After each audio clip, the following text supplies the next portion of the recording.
When a figure rises who divides nations, provokes passion, and seems to dominate the world's imagination, the psychologist must ask not, "Who is he?" but rather, what does he represent in the collective psyche? Donald Trump, whether loved or despised, has become such a figure. To understand him psychologically, we must look beyond politics or morality. We must see him as a symbol, an expression of the modern unconscious brought into daylight. Stay with me. What you're about to hear will shock you. 1. The man as symbol, not as diagnosis. I will not speak of Trump as a patient, for I have never met him. Instead, I speak of his image, the mythic figure that exists in the public mind.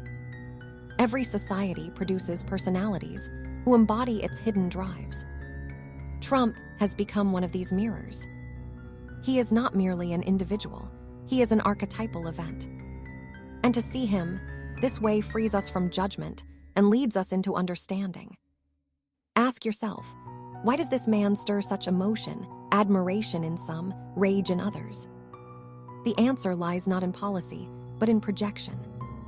He constellates something ancient in us all. 2. The archetype of the king. In every age, the collective unconscious seeks a ruler archetype, the figure of authority who promises order amid chaos. Trump's public persona radiates this archetype, the man who claims mastery, who says, "Only I can fix it." The king archetype has 2 faces: the wise king, who governs with vision, and the tyrant king, who demands worship and obedience. In the public imagination, Trump oscillates between these poles, savior and despot, builder and destroyer. Such duality reveals not the man's nature, but our collective longing and fear. We hunger for strength, yet fear domination. Ask yourself, when I react to him, which king am I seeing, the protector or the oppressor? Your answer reveals the king that rules within your own psyche. 3. The persona, the mask of gold. Trump's persona, his outer mask, is gilded, loud, unapologetic.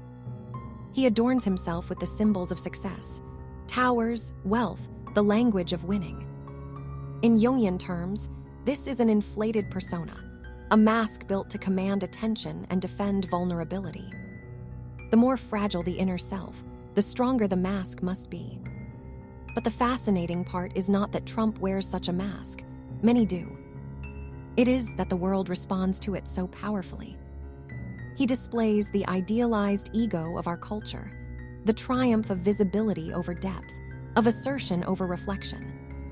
We, the collective, created the environment that needs such a mask. He did not invent it, he emerged from it. Stay with me, the mask hides not only him but us. This is what is scary. 4. The trickster element. Within his energy also lives the trickster archetype, the cosmic jester who upends norms, mocks authority, and exposes hypocrisy through exaggeration. This figure appears in every mythology: Loki in the Norse sagas, Hermes among the Greeks, the fool in the tarot. The trickster's function is to break stagnation.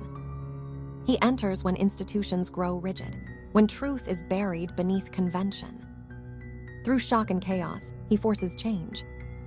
Trump's communication, spontaneous, unpredictable, often outrageous, embodies this energy. He says what others dare not, and thus becomes both liberator and disturber. Ask yourself, do I condemn the trickster in him while secretly enjoying the disruption? Because wherever the trickster walks, the collective shadow follows. 5. The shadow of the collective. Trump's rise reveals not only his personal psychology, but the shadow of modern society. He personifies desires we prefer not to see: ambition, dominance, greed, the lust for certainty. By projecting these onto him, people either idolize or demonize him.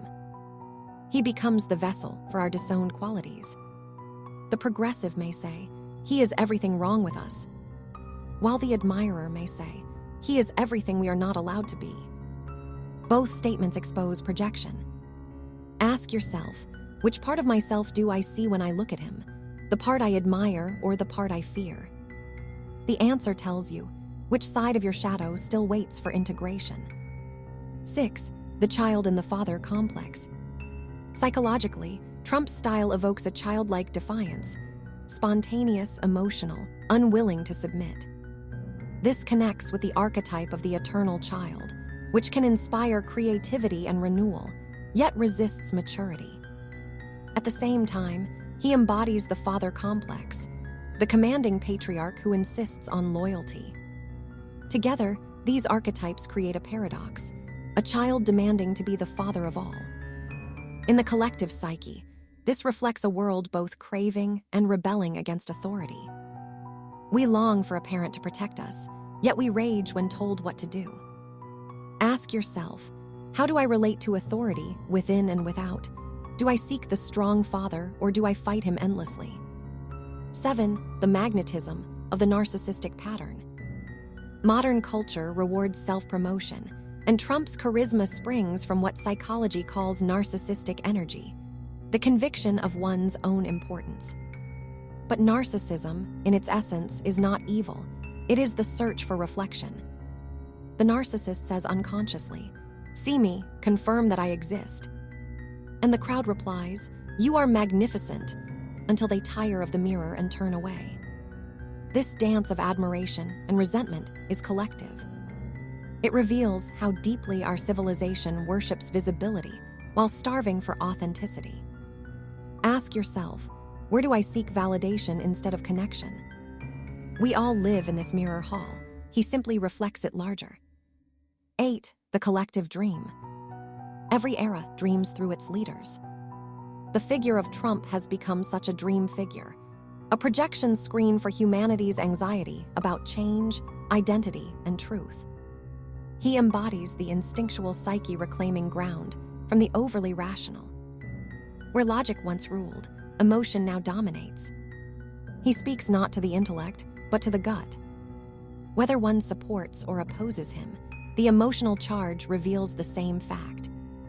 We are in a time when the unconscious demands expression. Ask yourself, what emotions does he awaken in me? Anger, fascination, fear, hope. Those feelings are clues to your own inner landscape. 9. The shadow of democracy. In a democratic society, the ruler reflects the people. We like to imagine leaders are separate from us, but psychologically, they are our own psychic creations. Trump's dominance in the collective field exposes unresolved tensions. Our worship of success, our fear of weakness, our addiction to spectacle. He is not the cause of these forces. He is their revelation. As I once wrote, when an inner situation is not made conscious, it appears outside as fate. Trump is, in that sense, our fate, the outward manifestation of an inner imbalance. Ask yourself, what does my reaction to him tell me about my own relationship with power, fame, and truth? 10. The call for consciousness. When the unconscious erupts into public life, it is a call for consciousness. The figure that disturbs us is often the very figure we need to study. If Trump provokes the collective, it is because the collective must evolve. He exposes our fragility, our divisions, our shadow. And in doing so, he invites the birth of new awareness. Thus, his symbolic function may be to force reflection.